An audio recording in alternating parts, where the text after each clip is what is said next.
Why are false complaints against a man and what's called a powerful man so easy to make and so easy to have stick? There are 3 reasons, and they're all important. The first reason is a good reason, because powerful men often weren't held accountable and they sexually harassed. And so now we're holding powerful men accountable. That's fantastic. That's a good reason. But here's the second reason.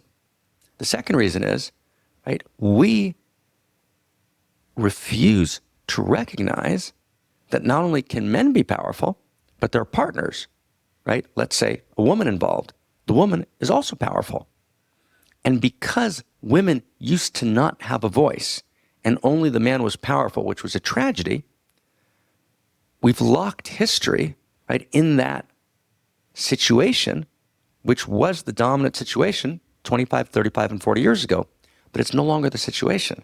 Today, women have power, and women make powerful decisions, particularly in relationship to powerful men.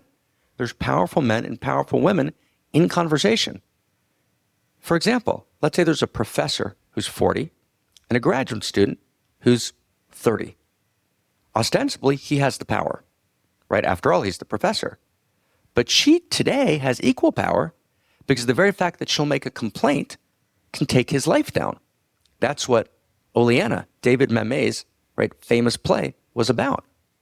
So now we need to recognize that it's no longer the powerful man and the powerless woman. It's actually the powerful man and the powerful woman meet. Now, I've just pointed to one form of power, but actually, right, in virtually all contemporary relationships of this nature, power is distributed, right, in fascinating, interesting, and important ways. 3, a third reason why it's easy to make false complaints stick, particularly against a powerful man, let's say a spiritual teacher, because there's what's called confirmation bias. And confirmation bias means we have a bias to confirm what we think is already true because we've heard about it a lot in culture. We've exposed in the last 25, 30 years a number of spiritual teachers who have actually been sexually harassing, right, in significant ways. We've called them out on that, and in many important ways. Right? The worst example was probably the Roman Catholic Church. When it was worse than sexual harassment, we were talking about abuse of 4-year-olds and 5-year-olds and 6-year-olds and 7-year-old boys. It's a tragedy. And so we recoil correctly, right, against that phenomena. But then what happens is we've got natural confirmation bias. Oh, spiritual teachers harass. Spiritual teachers abuse. And that's not necessarily true. That's called the confirmation bias. So when a woman makes a complaint, right, against a spiritual teacher who's a man, there's a confirmation bias, that is to say, a tendency to believe it. Now, that's why we need fair process of information gathering. Fair process of information gathering says we don't get misled or deceived by confirmation bias. We cultivate discernment. That's not a minor issue. That's the American way.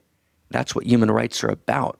That's what the integrity, right, of every human life is about. That's what we stand for. That's why we're proud to be American. That's why we're proud to live in a democracy. It's everything that our way of life is based on. So we need to stand for it and evolve the public culture around these critical issues.